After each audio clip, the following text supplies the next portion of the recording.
माळेगाव कारखान्याच्या सर्व सभासद बंधूंना माझी एक विनंती आहे। मी 15 वर्षापासून हा लढा लढत आहे। त्यावेळेस लोक मला हसायची आणि विद्यमान असणारे चेअरमन सुद्धा माझी टिंगलटवाळी करायची। आता ती खरी परिस्थिती बाहेर आली। त्या संस्थेमध्ये नेमकं काय काय चाललेलं आहे परिस्थिती खरी बाहेर आलेली आहे। आणि या संस्थेमध्ये या नावाखाली तर फार मोठा भ्रष्टाचार झाला, पण ह्या लोकांचा मनमाळणी कारभार करून प्रत्येकाने संस्था लुटून खायचं काम केलेलं आहे। पण ह्या संस्थेमध्ये अनेक विद्यार्थी शिकले। ही माळेगाव कारखान्याची संलग्न संस्था आहे। माळेगाव कारखान्याच्या सर्व सभासदांनी मदत करून उभा केलेली संस्था आहे। त्यात अध्यक्ष असणारे शरद पवार साहेब हेही कधी लक्ष देत नाहीत। त्याच्यामुळे गेले 30 वर्ष ह्या संस्थेमध्ये येणारे विद्यमान चेअरमन, उपाध्यक्ष आणि ट्रस्टी यांचा इतका मनमानी कारभार चाललेला आहे की शासनाचे सगळे नियम धाब्यावर बसून कामकाज केलं जातंय। ह्या संस्थेवर 14 कोर्टात केसेस आहेत आणि हा लढा मी गेले 15 वर्ष लढत होतो।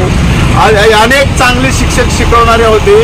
स्वतःच्या नात्यातली माणसं त्या संस्थेत घेण्यासाठी त्या शिक्षकावर खोट्या चौकशा कमिट्या लावून त्या शिक्षकांना कामावून काढलेलं आहे। त्यांचा हातोहात त्या लोकांचं नुकसान केलेलं आहे। बाहेरचे लोक आहेत, त्यांचे वेगळेच केस कोर्टात चालू आहे। पण माझा लढा ह्यासाठी चालू आहे, शासनाने ह्यांना नाममात्र 1 रुपया सुद्धा न घेता 45 एकर जमीन श्रीनिवास पाटील कलेक्टर असताना शासनाने यांना जमीन प्रदान केलेली आहे। त्या जमिनीवर इमारती बांधताना जिल्हाधिकाऱ्याची परवानगी घेऊन इमारती बांधणं गरजेचं होतं। तर कुठलीही परवानगी न घेता त्या 16 इमारती उभा केल्या। मग परवानगी का घेतली नाही तर त्यात आपल्याला पैसे काढता यावेत, त्यात आपल्याला काहीतरी हात मारता यावा म्हणून त्याची परवानगी घेतली नाही। आणि आज मी तिला टाउन प्लॅनिंगनी दंडासह कमीत कमी 10 कोटी रुपये भरल्याशिवाय त्या इमारती अधिकृत होऊ शकत नाहीत। मग या इमारती अधिकृत नाही, त्यांना AICTE परवानगी कशी दिली? माझ्यासारखा सामान्य माणूस दिल्लीपर्यंत 3-3 वेळा हेरिंगला गेला तरी सुद्धा यांनी मूळ म्हणजे सत्तेत ही लोक असल्यामुळे संबंधित अधिकाऱ्यांना प्रेशर टाकून थांबवलं जातंय। आज जवळजवळ 3 वर्ष झाले याची सगळीची चौकशी चालू आहे। कलेक्टरनी पत्र पाठवायचं प्रांताला, प्रांताने खाली द्यायचं तहसीलदारला, तहसीलदारांनी द्यायचं मंडलाधिकाऱ्याला, मग मंडलाधिकाऱ्यांनी नोटीस काढायची, मग 3 महिन्यांनी हेरिंग यायची। असे या 2 वर्षात 6 मंडलाधिकारी इथनं बदलून गेले, पण अजूनपर्यंत पंचनामा अहवाल आणि त्याची कागदपत्र मिळाली नाहीत। मग अशा अनाधिकृत इमारतीमध्ये जर कॉलेज चालत असेल तर पवार साहेब त्यांचं नाव किती खराब करतात हे लक्षात ठेवा। आणि सरकारचा जर 10-10 कोटी टॅक्स बुडवणार असतील तर सरकारमध्ये सत्तेत राहून ही स्वतःचा म्हणजे संस्थेत आहे म्हणून फायदा करण्यासाठी करतात का काय? आमच्या सभासदांचं एकच म्हणणं आहे, आम्हाला संलग्न सभासद करून न घेतल्यामुळे हा सगळा घोळ झालेला आहे।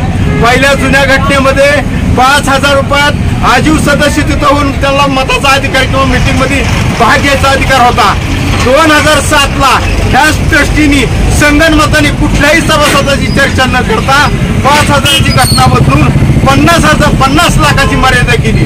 कोण 50 लाख भरून इथं येऊ शकत नाही असं एक षडयंत्र तयार केलं आणि गेले 20 वर्षात मनमानी कारभार करून ही लोकांनी विद्यार्थ्याला लुटून शिक्षण शुल्कच्या माध्यमातून ही यांना मिळते तरी सुद्धा सगळा खर्च वजा जाता 5 कोटी रुपये शिल्लक राहू शकतात असा तिथल्याच शिक्षकांनी 2 वर्षापूर्वी ह्या मॅनेजमेंटला अहवाल दिलेला आहे, ट्रस्टीला अहवाल दिलेला आहे।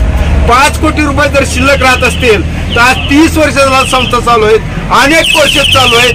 म्हणजे वारेमाप फीच्या रूपाने आलेला पैसा भ्रष्टाचार करून लुटायचा आणि ते लुटता यावा म्हणून सभासदाला इथं भागच घेऊन द्यायचं नाही असं षडयंत्र पहिल्यापासून केल्यामुळं ह्या संस्थेचा आता वाटोळ होत चाललेला आहे। आज मी तिला संस्थेला कमीत कमी 20 कोटी रुपयाची गरज आहे।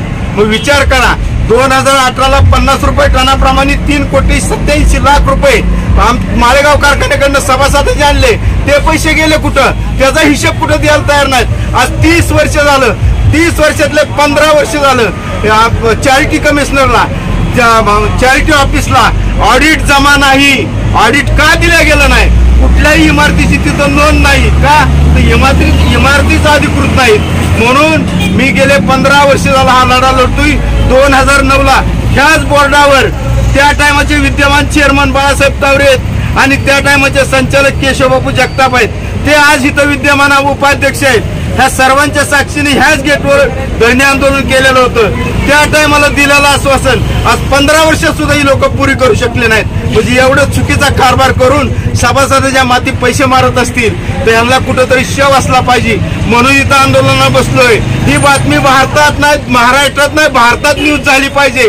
कारण या संस्थेचे अध्यक्ष एक फार मोठी प्रतिष्ठित व्यक्ती आहे आणि त्यांच्या कार्यकाळात त्या अध्यक्ष असणाऱ्या संस्थेत असा एवढा अंदागुंदी कारभार जर चालत असेल त्याला जबाबदार कोण. म्हणून मी भारतीय प्रजा स्वराज्य पक्षाचा राष्ट्रीय अध्यक्ष दशरथ राऊत आज प्रजासत्ताक दिनी, आजच्या प्रजासत्ताक दिनी इथं धरणे आंदोलनाला बसलेलो आहे. ही सुरुवात आहे, ही सुरुवात आहे. त्याच्यानंतर गोविंदबाग अध्यक्षांचं निवासस्थान असेल तिथंही एक दिवसाचं धरणे आंदोलन केलं जाईल. त्याच्यानंतर प्रांत कार्यालय बारामती तिथंही एक दिवसाचं धरणे आंदोलन केलं जाईल आणि त्याच्यानंतर पुणे जिल्हा कलेक्टर यांच्या ऑफिसला धरणे आंदोलन केलं जाईल. त्याच्यानंतर चॅरिटी ऑफिसला धरणे आंदोलन केलं जाईल आणि त्याच्यानंतर महाराष्ट्र सरकारकडे मंत्रालयाकडे ही आगेकूच केले जाणार आहे आणि मुख्यमंत्र्याचा जाब विचारला जाणार आहे. असा गव्हर्नमेंटचा टॅक्स बुडवून जर संस्था अशा चालत असतील, अशा महाराष्ट्रात कितीतरी संस्था आहेत, ह्याची चौकशी कोण करणार. म्हणून मी लोकशाही पद्धतीने हे लढा लढण्यासाठी आजचं हे धरणे आंदोलन धरलेलं आहे. तरी सभासद बंधूंनो जागे व्हा. येणारी निवडणूक कारखान्याची आहे. सगळ्यात मोठा गैरकारभार या शिक्षण संस्थेतला बाहेर निघणार आहे. म्हणून सभासद बंधूंनो तुम्ही जागे व्हा. 10 दिवसापूर्वी दिलेलं पत्र तो सचिव रात्री दाखवतो ट्रस्टींना. म्हणजे पत्र सुद्धा 9-10 दिवस लपून ठेवलं जातोय आणि शेवटच्या दिवशी ट्रस्टीला दाखवल्या जातोय आणि मग विनंती केली जाते की तुम्ही आंदोलन मागे घ्या. असं शक्य आहे का.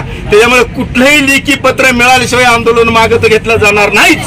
पण प्रत्येक प्रश्नाचं यांना उत्तर द्यावं लागणार आहे. प्रत्येक प्रश्नाचं उत्तर द्यावं लागणार आहे. खोटे ठराव करून चांगल्या शिक्षकांना काढून टाकलेलं आहे. वास्तविकरित्यानं त्यांना ट्रस्टीच्या पुढे अगोदर त्यांची चौकशी करणं गरजेचं आहे आणि ट्रस्टीनंच त्यांना मान्यता दिली तर तुम्ही चौकशी कमिटी लावा. पण इथं वेगळा कारभार आहे. वारेमाप पैसा यांच्या हातात मिळतोय. कुणी कुणाला पैसे देऊन कुणी कुणाला कामावून काढतंय. अशा पद्धतीचा गैरकारभार या संस्थेत चाललेला आहे आणि त्याच्या विरुद्ध माझा लढा आहे.